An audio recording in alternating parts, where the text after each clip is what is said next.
Hey, it's John F. Gately. You can call me Jack, and welcome to the show, broadcasting to you from beautiful Plymouth, Massachusetts. Happy Tuesday.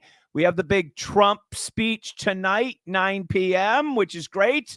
I'll be tuning in a little bit past my bedtime, but I'll stay up for that one, I think.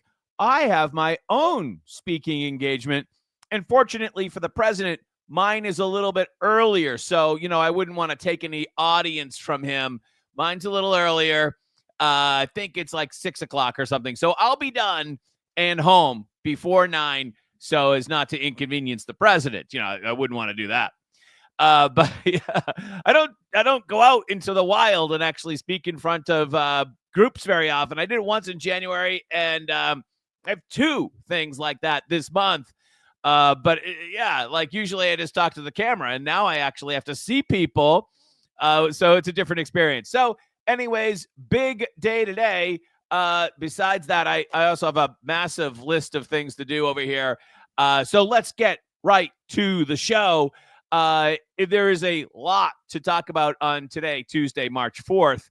Let's bring it up first with Mayor Wu, of course. She says it's not her first rodeo as she heads down to test a lie in Washington, D.C. tomorrow morning.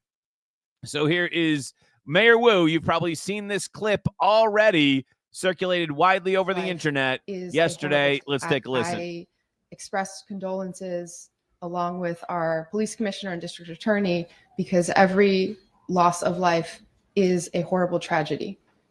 Every loss of life is a horrible tragedy, unless, of course, you're an aborted unborn child. Then, as far as she's concerned, that's okay. So let's just start it off right there with the hypocrisy that's just like staring you right in the face. And that is Mayor Wu's comments that every loss of life is a tragedy.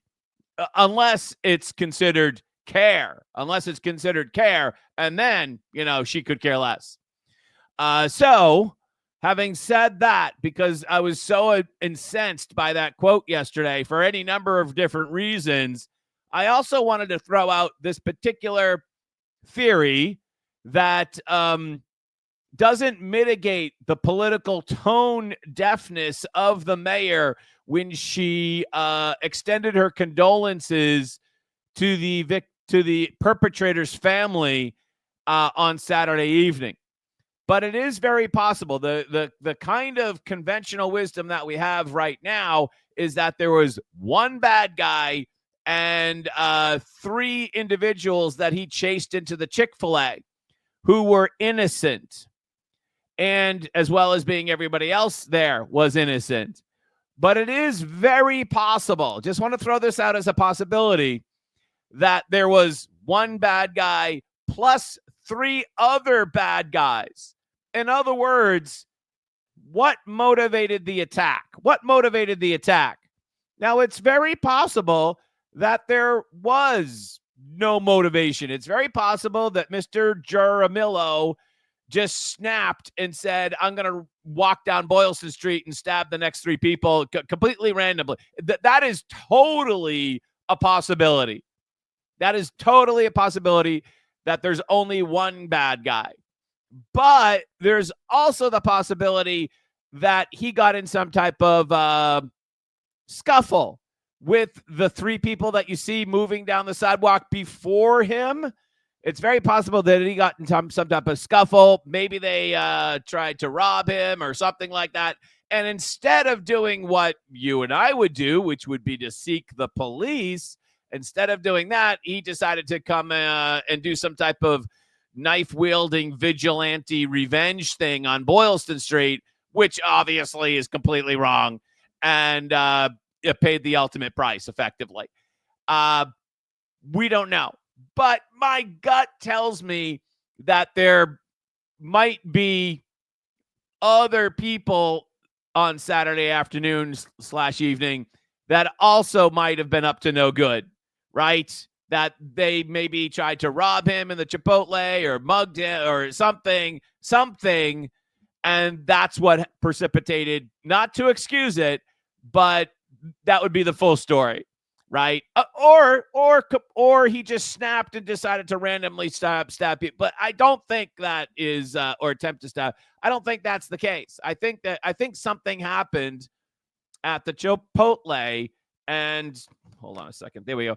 At the Chipotle, and I think those three guys that you see moving down the sidewalk at a fast rate of speed were part of that. That's just my gut feeling. And I'm not a lawyer, but I play one here on X. Too smart to go to law school. Here's one for you law school people out there, or you lawyers that were, for you lawyers out there. If a felony was committed by the three men that we see walking down the sidewalk, walking away from the perpetrator, if the whole event was perpetrated by a felony by the three people that you see walking down the sidewalk ahead of Mr. Jaramillo, if Mr. Jaramillo is then killed by the off-duty police officer, completely justified in the tight confines of the Chick-fil-A, does that possibly make the original three perpetrators liable under the felony murder rule for his death? Just throwing that out there, saying there could be a curveball coming for you, at least legally. Now, I don't think that changes the political calculation in any way, shape, or form, because that does not forgive or mitigate or negate Mayor Wu's completely tone-deaf comments.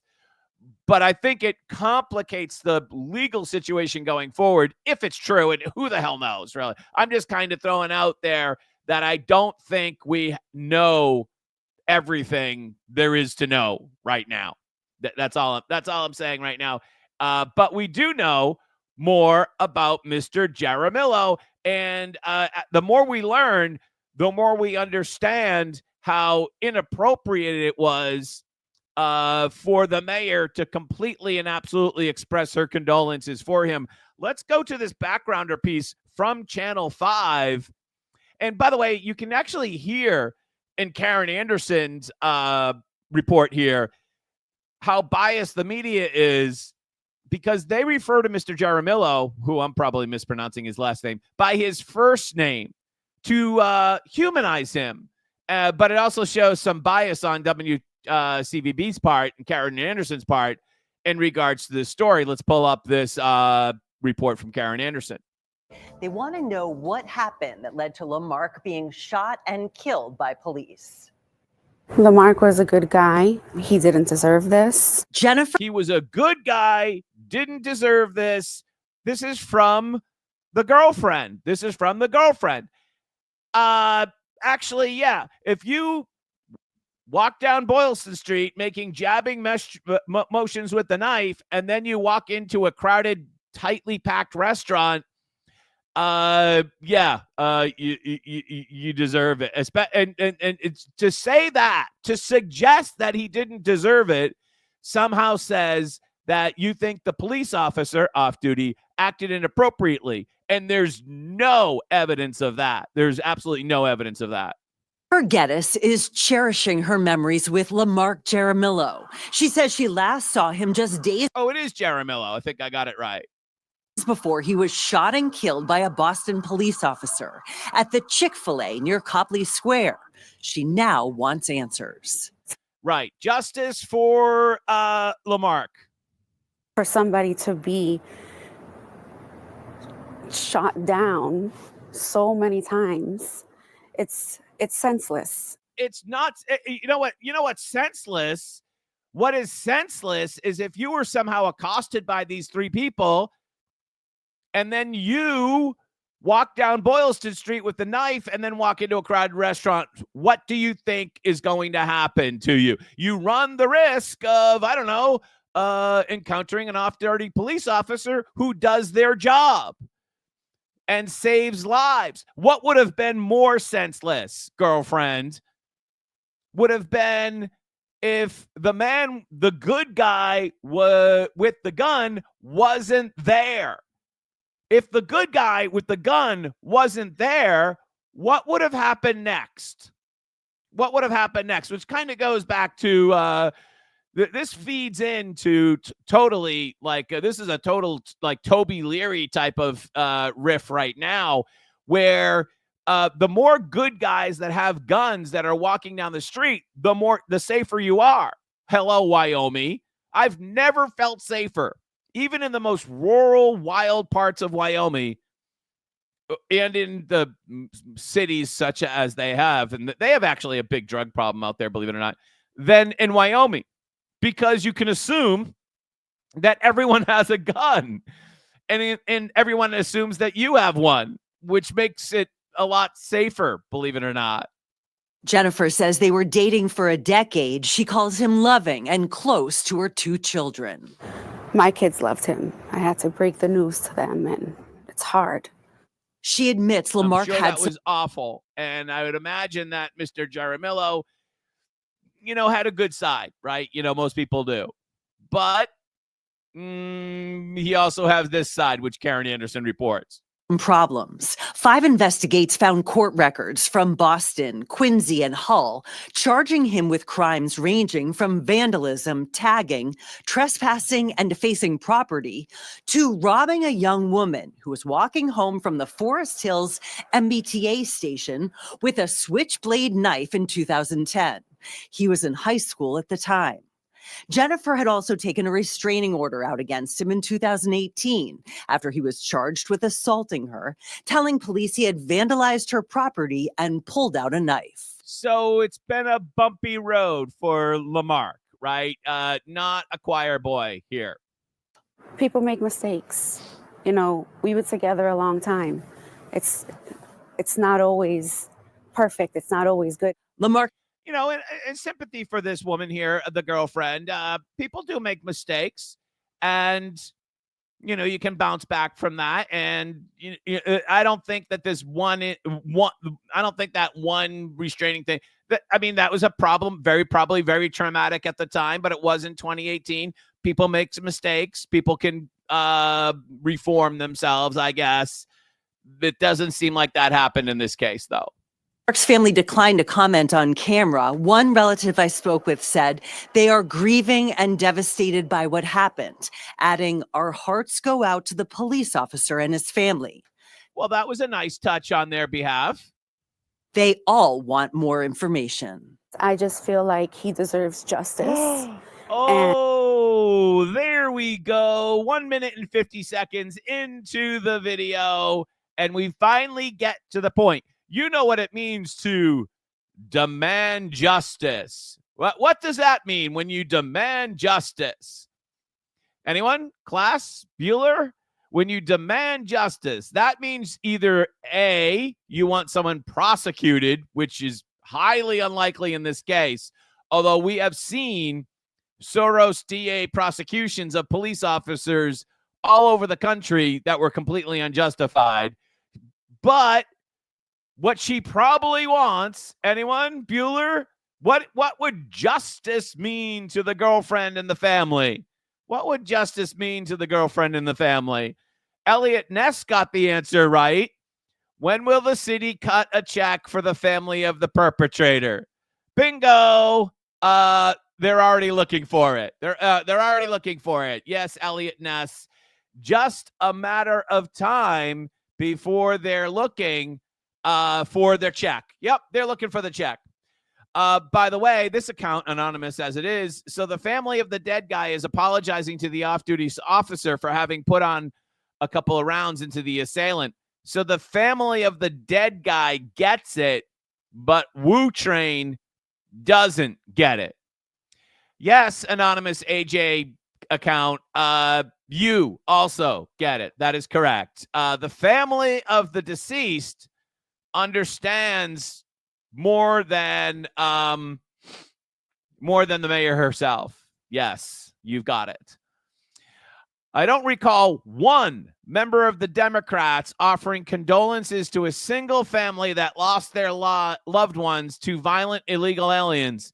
Not once. Well, I'm so glad that you mentioned this, B. Scoves, because I'm pretty sure that, like, for instance, when it came to the Laken Riley Act, did our entire congressional delegation vote against that? Maybe Steve Lynch voted for it, but otherwise all of the others voted against it at the very least. And right, when we hear of some illegal alien committing some horrific crime, do we hear the Democrat? I'm so glad you made this point. Do we hear the Democrats come out and say, "Oh, we're sorry"? No, we don't. Do we hear them voting for the Lincoln Riley Act? No, we don't.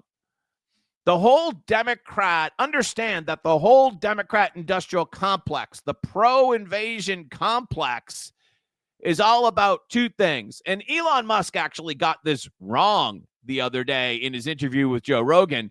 He says that it's all about votes. Well, let me just tell you, folks, before these folks invade the country and start to vote, first off, and more importantly, actually, in the near-term political situation, their heads to be counted in the census, which will determine the distribution of congressional seats. That's why these head counts are so important, and that is to maintain the congressional seat distribution, because during the pandemic, if you may have noticed, a bunch of people moved to the red states, which would have increased red state representation in Congress, which would have made Congress more red. And right now, especially the House is very tight.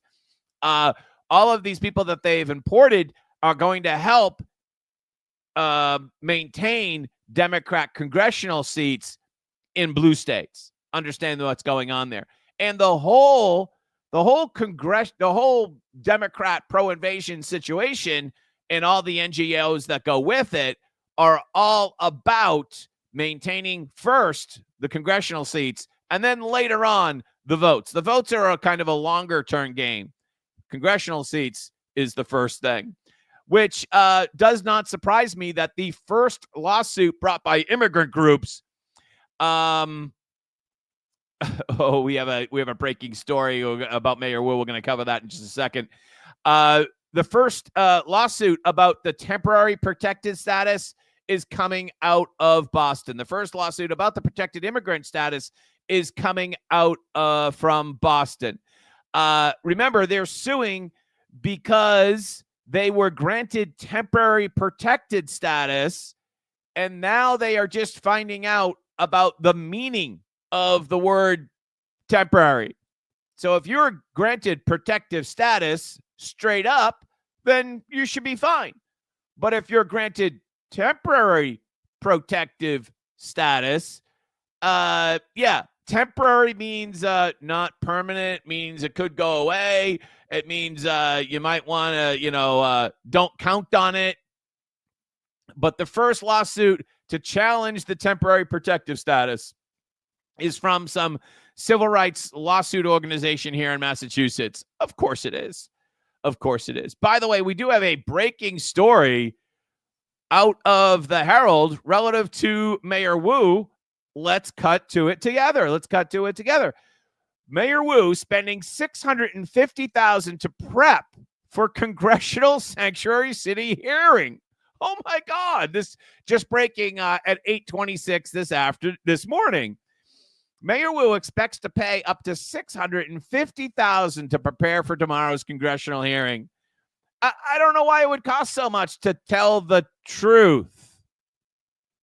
The prep session included staff from the mayor's office, the law department, police department, and other senior advisors and leaders of the cabinet, as well as an external law firm, Cahill, Gordon, and Rydell. Somebody Google the donations to the Wu administration from Cahill, Gordon, and Rydell.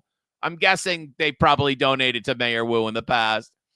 The city retained Cahill for a rate of $950 an hour, okay, and expects to pay the firm up to $650,000 for legal work related to the March 5th hearing and production of related documents. The Herald inquired about the costs associated with tomorrow's hearing and was not informed of the $650,000 bill until today. In other words, the Herald's been, apparently, according to the Herald, they have been shaking the tree on this story and just got the information this morning. Just got the information this morning. So we're happy to bring that breaking story to you. And congratulations for the Herald for digging up the information. Good job, Herald. In the meantime, the invasion continues. We have ICE announcing 2 more arrests yesterday. This one was additionally egregious. This particular one arrests an illegal Haitian alien for sex crimes and witness intimidation. We're not going to go into the details of it. It's just like somebody sent me a direct message this morning and said, Jack, is there some type of list or database? And I'm like, I'm so tired of reporting this story. It's like illegal immigrant fatigue. And by the way, again, getting back to our comment from earlier, are we going to have any Democrats apologize to the victims of those families? No, we're not. Because anything it takes to have the invasion, they'll pay any price, including if it's means that your daughter gets raped. They don't care as long as they get their votes and their heads for the census. It's the way it is. Just the way it is. And meanwhile, you continue to pay for it. Shelter spending through the roof. Well, if you had watched this show about a week or so ago, I already told you that shelter spending exceeded $500 million for the existing fiscal year. And as John Featherston points out, we are into the 3rd year of Healy Hotels, of which there are 55 Healy Hotels, 102 congregate facilities, and 1,600 apartments. The legislature has no idea what the costs are. There is no housing to move migrants into. Mass governor continues to lie and deceive, utter lunacy. And so what this is this rather boring government report that details how much money they've spent so far. And they spent $500 million and change so far. But don't you worry. While the costs, the spending hits the roof, Maura is hitting the big time, right? In the USA, as the old Beatles song, she's headed off to New York for her 2nd big national event.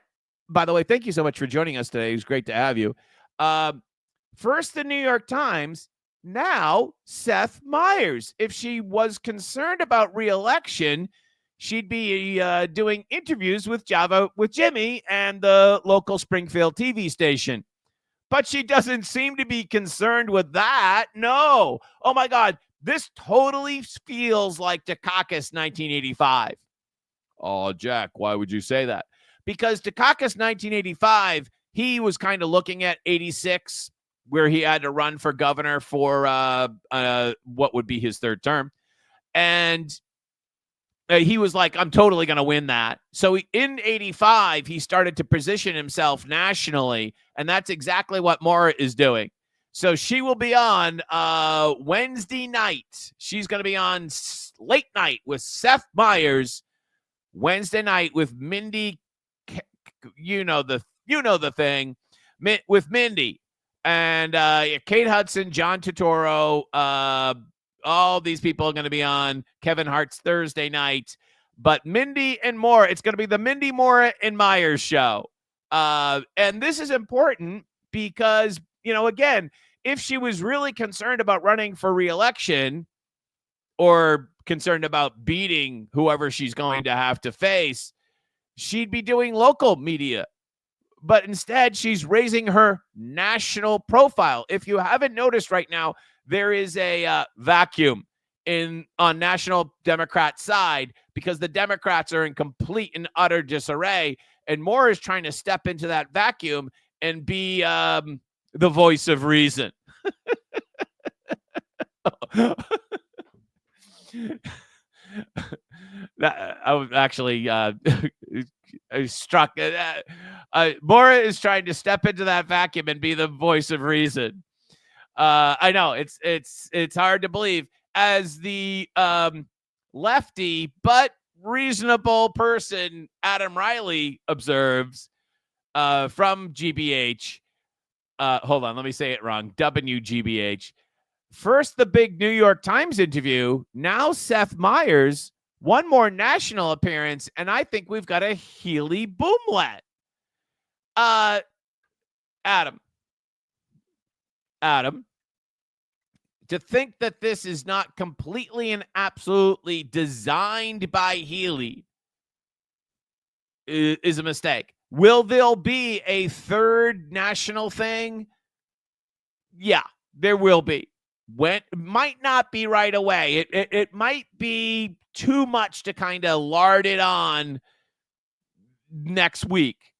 But she's going to try to line up any number of different profiles. I'm sure we got an article coming in the Atlantic or something like a Slate or something like that coming soon. Right? She's probably she's going to be on Call Me Daddy or something like that. That's just a matter of time.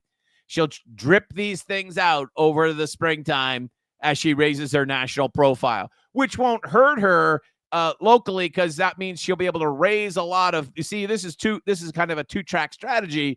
By raising your national profile, it also means that she's going to be able to collect a massive amount of money for her reelection, because they think she might run for president. I know how crazy that. And so people nationwide will now be aware of her. And so, yeah, you know how so people would be putting down their bets, literally, because they want to be on that gravy train early. Exactly. That's exactly how it works. Meanwhile, she's busy blaming Orange Man bad for the cost of energy in the Commonwealth. Here we go here. Electronics. Donald Trump's tariffs on Canada and Mexico are going into effect. Canada and Mexico, our largest trading partners, 2 of our biggest allies. This was a bad deal a month ago. And Is Mexico an ally? Because they kind of seem more like frenemy to me. Because I don't know about you, but most of the illegal immigrants and drugs and Chinese national military age men come from Mexico. Just saying. a really bad deal now.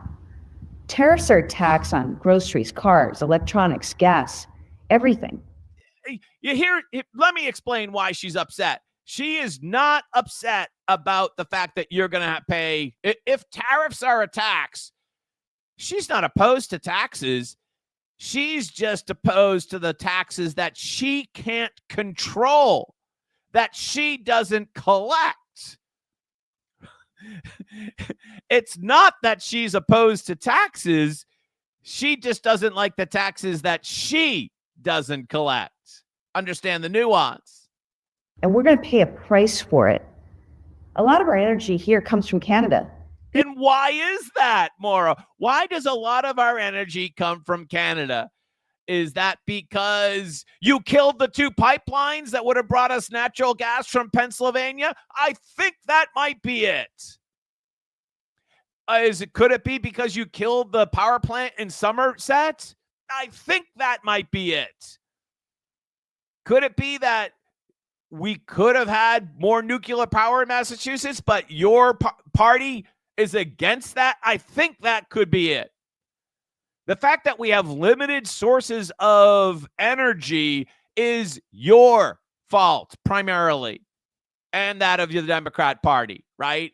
So don't come crying to us and say we have nowhere else to buy power when it's you that have limited those options. And by the way, thank you, Sean Powers from Braintree, making the show 2 days in a row. Sorry, Governor, your policies have created an energy crisis. Some people's utility bills have gone up as much as 30% because of your expensive policies. That's on you. Yes, Sean Powers, great job. Fix the crisis you created instead of blaming others. Thank you, Sean Powers, Sean for Braintree. Excellent. Oh, why am I not following Sean Powers? Let's fix that problem right there. There we go. All right. Good job, Sean Powers. Excellent point. By the way, thank you so much for joining us here. Rose Thorne, she's a criminal. Well, let's not go that far, but I see what you're trying to say. Okay. Yeah. Let's not go that far. Let's see what's up next.